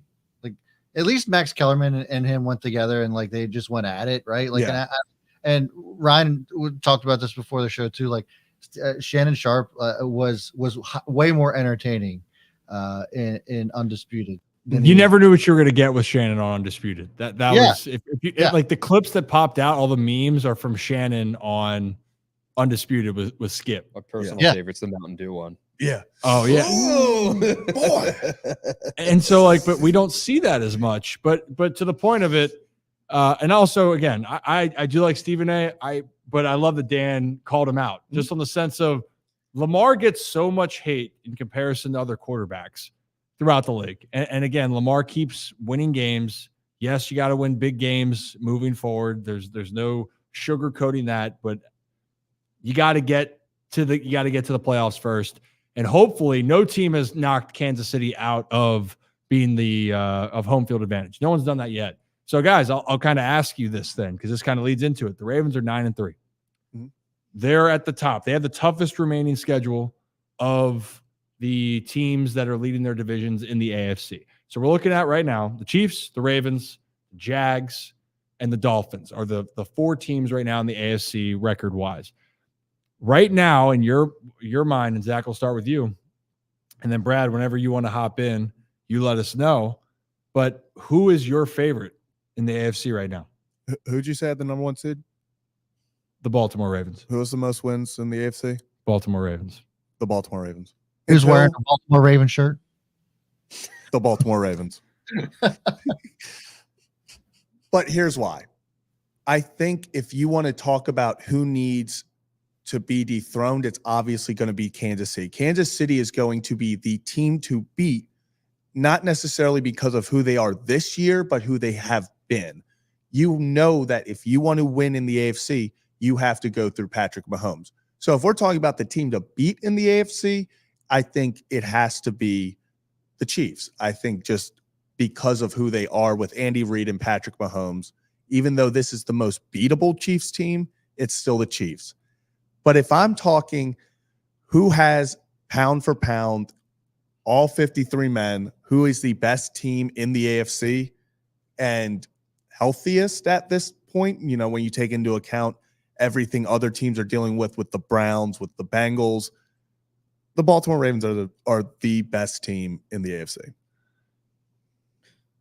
I wouldn't disagree with you at all. Oh, sorry, Brad. Go ahead. No, you're good. So I think I would have to kind of echo some of that sentiment. And obviously, you know, we're Ravens fans, so the bias is probably going to show a little bit. But when you really get down to it, look at it on paper. The Ravens have had the toughest schedule. The three losses that they've had were to Cleveland, Indy, and Pittsburgh, all with winning records. You look at the Jaguars' schedule remaining all in the playoffs right now. That's the three wild card teams, by the way. Correct. So then you look at the other teams that are leading in their divisions, and they have the softest schedules. So it's really hard to kind of say that they're going to be better than Baltimore because of the types of teams that they've played. Right? It's almost as if you're trying to rank college football. You know, you're going to rank you're going to rank the teams higher that play the tougher teams and win.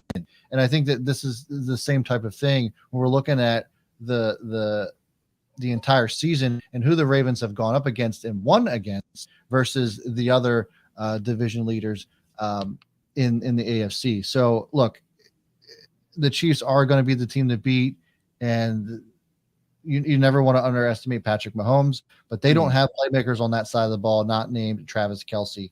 Pacheco is certainly in there, but at the end of the day, they don't really have those good skill players like they had when Tyreek was there, and McCole Hardman is now out. So it's going to be really tough, I think, for the Chiefs to go deep into the playoffs. And I am also interested to see what Patrick Mahomes does outside of Arrowhead.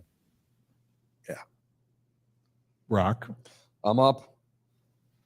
I think right now I would agree with you with, well, both you guys. The Chiefs are the team to beat because they're the defending reigning Super Bowl champions. Until someone knocks them out, they're still the team to beat. And they're in a really good position right now. They're not a team with a losing record. They're not a team that we need to write off by any means. They're right behind the Ravens, kind of trailing them for that best record, that one seed in the AFC. But the team that I'm going to throw kind of a curveball, not really. The team right now that I think scares me more than anything in the playoffs, if I'm an AFC team, is the Miami Dolphins. And they're right up there. You're giving me a smirk right now, but they're right up there at 8-3. They have an unbelievable offense, and you need to be able to score points in the playoffs. Defensively, they worry me a little bit, but the Ravens are going to take that top spot defensively, but offensively, look what they have: Tua, Tyreek, Waddle, the skill players they have, the running backs they have. I think he pronounces his name A-Chan now. Yeah, A-Chan. I think that's how he said he pronounced his name. I've always called him Devon A-Chain. Oh, wow. Yeah. I got to go delete a few pre-draft videos then. But I'm not walking back what I'm saying at all, like here. But to me, that's a team to keep an eye out for. As far as complete best team in the AFC right now, it's the Baltimore. It's the one seed. It is. Yeah. Offensively, what they're doing, you got to be able to score more points than what they did on Sunday night. And that's on all those guys. Garbage time, Zay Flowers touchdown aside, they scored 13 points. They struggled, and you cannot do that in postseason play if you're going to win a Super Bowl. If you're going to get out of the first round, if you're going to get out of the second round, if you're going to advance to a Super Bowl. So offensively, they have to be better, and we have to see flashes of what they did a few weeks ago when they were at their best. So for me, it is the Ravens, but I'm telling you what, don't count the Dolphins out. Don't write them off. Why though? Why? How many teams above 500 have they beat in the past 420 days? I'm just saying, man, when it gets into postseason play, how many teams below different. 500 make the postseason? Well, not only that, but we've always talked about defense. Who's the team that beat the Ravens last year, comeback fashion, and embarrassed on their home field? We always talk about defense wins championships. Do we not? Hey, defense wins championships. Defense travels. The Dolphins are 20th in points allowed per game, and that's against bad teams. So, look, I understand what you're saying, Rocco, but there is something here with the huge glaring weakness is going to be that the Dolphins in the point. But the asterisk here is that Jalen Ramsey has only been playing with them for the last 3 weeks, I believe. What did he do this past week? Did he have 2 picks this past game, Brad, or was it 2 weeks ago? 2 weeks ago. 2 weeks ago. He's been an incredible addition to the team since coming back. And if there's a healthy Jalen Ramsey back going into the postseason, I think that they will be dangerous. However, that front seven on the defense is not great. So that's going to be the glaring weakness. We'll see what they do. But yeah, they're definitely a team that shouldn't be overlooked for sure. Yeah, I'll say this until I'm still going to go with the Chiefs no matter what. And I think the Ravens have the ability to dominate. I think they really felt like if we're looking at dominating in the NFL this year, besides the San Francisco 49ers, when they've won, they've lost some games, but dominating teams, the Ravens are up there. The problem that the Ravens are going to have is, can they get through this gauntlet against the opponents? The only team that has a losing record is the Rams, and they're 5-6. The Chiefs have one game left on their schedule, one game that they could lose, in my opinion, and that's against Buffalo. And you don't know. It's flip of a coin. Buffalo could be like they were against Philly, or they could be like they were against the Patriots. Do they play the Broncos again this year? The Chiefs? No, it's done. They're done. Okay. So the Chiefs have one game where you're going to sit there and go, could they possibly lose? The Ravens, I think they can win every game, but they still got to go to San Francisco, go to Jacksonville, play Pittsburgh at home, play Miami at home.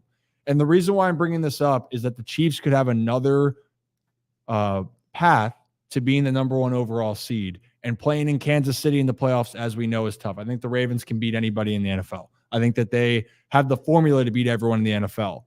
But you do not want to go through Kansas City yet again. And if the Ravens are going to be the number 1 seed, I think it's fair to say, guys, they're going to earn it, because they're going to have to they're going to have to kick ass against these squads. In Jacksonville, that no one's talking about, Jacksonville's just sitting there. They're sitting there at 8-3, and they could lose some games, but that game in Jacksonville on December 17th, I think it is, that's going to be a wild one. And especially last year, that Ravens game was nuts. So we'll find out. Should be fun. Ravens, though, things are good. Enjoy the bye. Everyone can kind of relax. Heart rate can go down a little bit. Don't have to stress as much. But we want to get out of here in a second, guys. But before we do, quickly around the rest of the NFL, I want one game for each of you guys that that kind of was on your mind. Zach, I'll start with you, because there was a lot of interesting games around the NFL. Or uninteresting. I'm impressed. I was thoroughly impressed. I said last week that it should be a crime, a jailable offense to put New England Patriots versus New York Giants on television, and it was worse than we could have even thought. It was up there for one of the worst football games I've ever watched. We went on commercial, like I remember watching Red Zone, and it came on, and I was literally like, I would rather watch a commercial than this game. So that was a game that stuck out to me. It ended in the only way it really could, with a missed 30, 40-yard field goal. I think the tank is on for the Patriots. There's nothing. They weren't trying to go win that game. No. We talked about this before. They were literally with like a minute and change left. They had an opportunity. Like, they were in field goal range. They were at the 25-yard line with over a minute to go. And they decided instead to run the clock down to go to overtime. And, sometimes that game needed to end in a tie. I'm sorry. Neither of those teams deserve to win. Yeah, that was a brutal game. Unless you had Stevenson as your running back, which I did. He got the rock. But other than that, rough game, especially 10-7. And it really, and Mac Jones got benched at the half. Obviously, people said he's looked broken. Whatever it is, it ain't it. And the Patriots, not that anyone again is upset about it in the Maryland region, but the Patriots are the worst they've been, I think, since 1993. Rock, what game was on your mind? It was a game that was on my mind because I was invested in it for one way or another, but it was one reason or another. It was the Broncos-Browns game. And here's why. The Broncos entered the game on a 4-game win streak, and they've won 5 in a row. This was a dumpster fire team of the NFL early on in the season. We were making fun of Sean Payton because of his comments towards Nathaniel Hackett. It's like, you're not doing a much better job, dude. You look like a bum as well. And what they've done the last 5 games, it's like, wow. Like, we're looking at a whole different football team. 5 wins in a row. And I feel like for them, that was, the Browns don't have Deshaun Watson. It's Dorian Thompson-Robinson who they knocked out of the game. But to do that against the Browns defense that everyone talks about of, being one of the best in the NFL, and for Russell Wilson to go out, the Broncos to go out and get a victory, that's huge for them, because now they're on a 5-game winning streak. I believe that they're tied with the Eagles for the best win streak in all of football right now. So don't look now, but the Broncos are 6-5 and in second place in that AFC West. And a reason why I looked at that is because the Browns are a team in the AFC North that is not hot on the Ravens' tail, but I mean, it's 7-4. What's that? Rocco. What? You just talked about it. DTR's out. That's what I'm getting at, right? Yeah. That's like January Joe's coming. January. It could be, unless they want to ride with PJ Walker, but ain't happening. They didn't. I would go January Joe. Go January Joe.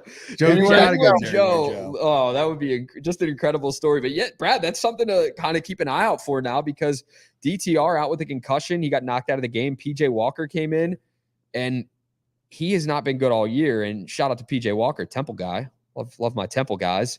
But I mean, PJ Walker is not a starting quarterback in the NFL, unfortunately. Don't whoa, talk about PJ like that. Don't talk about first PJ of all, like Philip that. Walker. He's not. Did you say Philip? Did you refer to him as Philip? That's what he called himself. That's his name, Philip Walker. Call him by his government. You know he's not, though, and I hate it, because PJ Walker is a solid. He's going to be a career backup guy, and that's what we're going to see. He can win football games for this team. So just to he can't win them but he can not lose them Just to confirm, Adam Schefter did go on the Pat McAfee show today and say that I think there's a real possibility the Browns could go to Joe Flacco this week if DTR can't get through concussion protocol. He says, I think they're comfortable with Flacco and I wouldn't rule him out starting on Sunday. So there you have it. For me, Ryan, my game was the Philadelphia Bills game. I mean, what an unbelievable game. It goes into overtime, and then Jalen Hurts. Look, we talked about Jalen Hurts maybe not being that front runner for the MVP conversation. After yesterday's game, I think he is. I mean, just everything that he did, he was the difference maker in that game. And let's look at this too. I think in the entire NFL, and this is, yes, above the 49ers, Philadelphia is the best team in the NFL. You look at the team that they've beaten. Yeah, they've beaten up on some pretty shitty teams. The Patriots, the Vikings, Bucks, Commanders twice. But they've also beaten the Dolphins, the Cowboys, the Chiefs, and now the Bills. I think that they are going to be the team to beat in the NFC, period. I think that goes without saying, but they are the best team in the NFL, period, as well. So that was a great game. I mean, unfortunate for Josh Allen. The rules get changed for him in overtime, and he's still 0-6. That sucks. I actually thought the Bills played a really good game. Oh, it was fantastic. You're on the road, momentum. Yeah. I mean, yeah, if a missed opportunity – it's shitty weather, but Gabe Davis and Josh Allen aren't on the same page on that play at the goal. It would have been a touchdown if they were on the same page. They don't. Jake Elliott hits a 60-yarder in the rain. That angle was sick. In the rain, in this economy, you can't make that up. It was a 4-iron shot, 60-yarder too. Dude, that's how we look trying to hit a golf club, I'm sure. I can't speak for you guys. You're probably a hell of a golfer, Brad. I'm sure you shoot like low 80s. I don't know. I feel like you're really, but like on the front nine. That was like a perfectly played. Dude, that's like us when we know we're gonna hit a slice. You aim to the left, like into the trees, and we would still hit it into the trees because that's just how our luck goes. But Jake Elliott to slice it, I mean, that was just beautifully done. That was awesome, man. Yeah, I mean, that was the beauty of just the game itself. That was the game of the year. I don't know if we're gonna have that, and if we do, then good for us. And hopefully it's in the Ravens' favor if it happens in that case. But if it's not, that had everything you could imagine. Clutch plays. Devontae Smith, I forget who mentioned it earlier. He had a massive game down the stretch. DeAndre Swift ran the ball well. And Jalen Hurts just believes he's going to go out there and win. Like, I think it's the other thing. It's like, his confidence. And I think that's what helps Philly is they believe that they can win. To your point, Brad, they believe they can win every game. I can't wait for that San Fran game. I still think San Fran and Big Cock Brock is ready. So that's going to be a great game as well. What is so funny? You just you like really stopped after you said big cock for a second. You did. You were like big cock Brock. BCB, man. Yeah, do that poll again. Is that corny? Not going to change. No, I don't think so. Anyways, I wanted to just add that they also shut down AJ Brown, the Bills defense, and Philly still won that game. So that just goes to show just how good that team is. But yeah, I'm super pumped to see what a Philly Niners game looks like. Yeah, I agree. I think, and Philly, they've proven and they deserve the credit and the respect. Jalen Hurts deserves that respect. You might say he only threw for 350 yards the last 2 games. So what? He had 5 touchdowns last game. You look up there and go, how the hell did it happen? Well, if you watch the clutch moments, Hurts was clutch. He came through. I will say if I know Buffalo, you don't know what's going to happen. If I'm a Ravens fan, that's a team I don't want to face in the first round. I don't want to face Buffalo in the first round because they can flip of a coin. Josh Allen can go and put up 400 yards of total offense. Like that was nuts. So we'll see what happens there. My game of the week, though, the Jags-Texans game was unbelievable.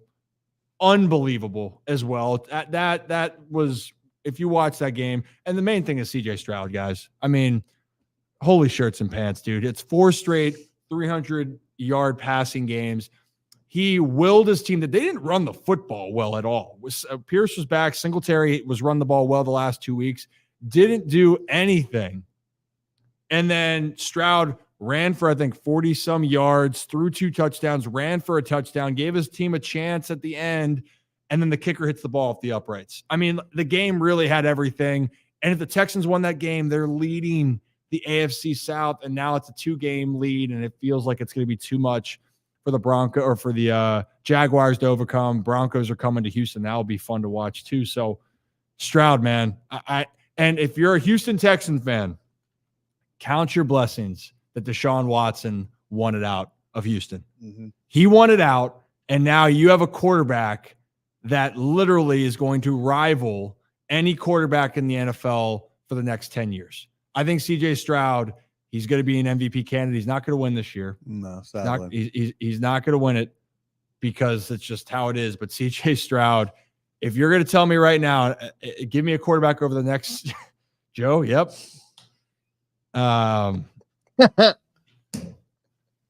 Sure. Continue. Sure. Losing the train of thought there. Wow.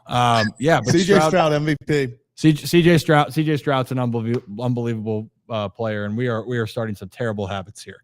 BCB is not catching on, Joe. It might catch on. A couple good kids here, but hey, that was a great game. I'm excited. I'm excited to see. Football's fun right now, guys. Football is a lot of fun, and for those that are tuning in, hey, thanks for tuning in. By the way, it's been fun. Hey, I wanted to bring up this point. I don't know if we talked about it. You can count on Josh Allen to mess things up in the most crucial moment. Whether or not he has or hasn't, he played unbelievably. Josh Allen is 0-6 in overtime games. 0-6. Death taxes. Josh Allen losing in overtime. Yep, it's not ideal. Another thing, Mace, you made a great point here. We've been big supporters of this. Brad. Yep. Jordan Love. The next 7 years. I'll tell you what, if you're a Packers fan and you were hating on the guy for a while, the dude looks like he's turning around. And that team is young. They don't have maybe the talent that you might hope for. I mean, Christian Watson finally looked like the guy that they were hoping, but Jordan Love, man, and they got the Chiefs. So maybe I thought the Bills would be the last game. Maybe the Packers can give the Chiefs a good run next week. I think it's Sunday Night Football. Should be a good game. I think that's all we got. Yep. Am I missing anything else? And for the people that joined again, hey, appreciate you all. This is fun. This episode went longer than we anticipated. I think just because we were having a good time. A lot of stuff happened. Lot of poll. But I will say in this case, Brad, even though we wanted to rein in, there was a lot of good energy. A lot of good energy. Maybe not from Rocco, but yeah.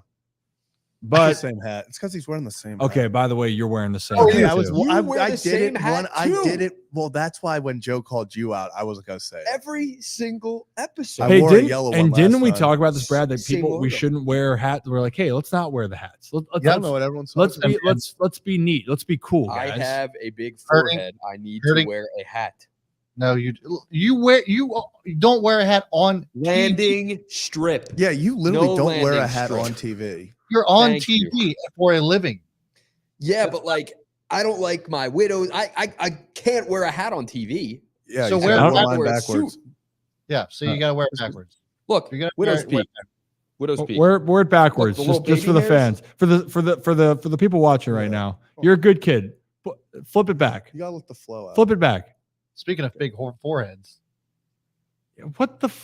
What? I mean, no shit. Have you seen my Did family? you see, Brad, put a poll in. Who's got the bigger forehead, me or It's Ryan? definitely Ryan, but that's my point is that Ryan doesn't care about wearing a hat or not. He actually follows the rules. And again, it's like me hurting Time the out. cat. I need this in the You contract. wear a Okay. hat for a living, though. By the way, the hair for what it is, my rest of my family was losing their hair when they were like 12. Okay. So, like, Well, congrats on losing it slower, I guess. whoa. Okay. Dude, maybe if this thing blows up, we can get like a Rogaine or Bosley sponsorship for the Yeah. I would love it. I would love it. I would love it. Hey, Yes. That's what we need. Or get Oh Joe. my God. Isn't Joe Buck a big hair plug guy? He's like hair addicted to plugs hair plugs, I've heard. for Yeah. everybody. Yeah. I would Hey. love hair plugs. Trossett, that happened to Trossett. He got sponsored on his channel for hair transplant. So if he can do it, we can do it. Yeah. I mean, you see this puppy? I'm gonna be gorgeous. My friends, I told you guys before, they have a national, like a Rocco's hair day. It's like Rogaine Day on October 1st every year, and I have to send them a picture of the top of my head.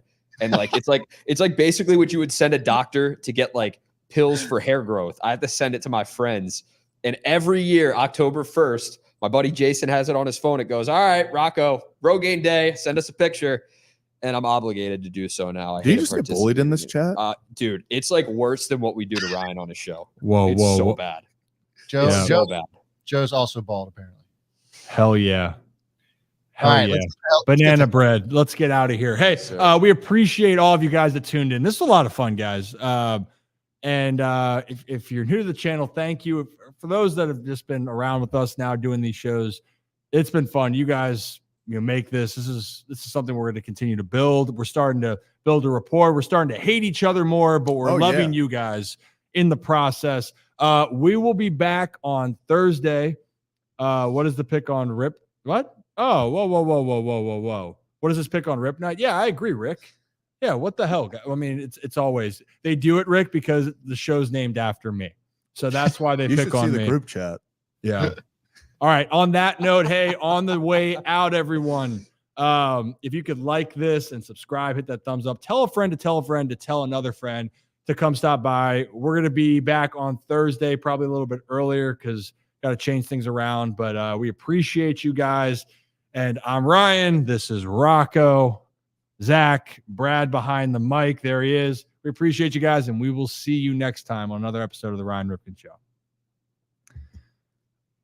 You guys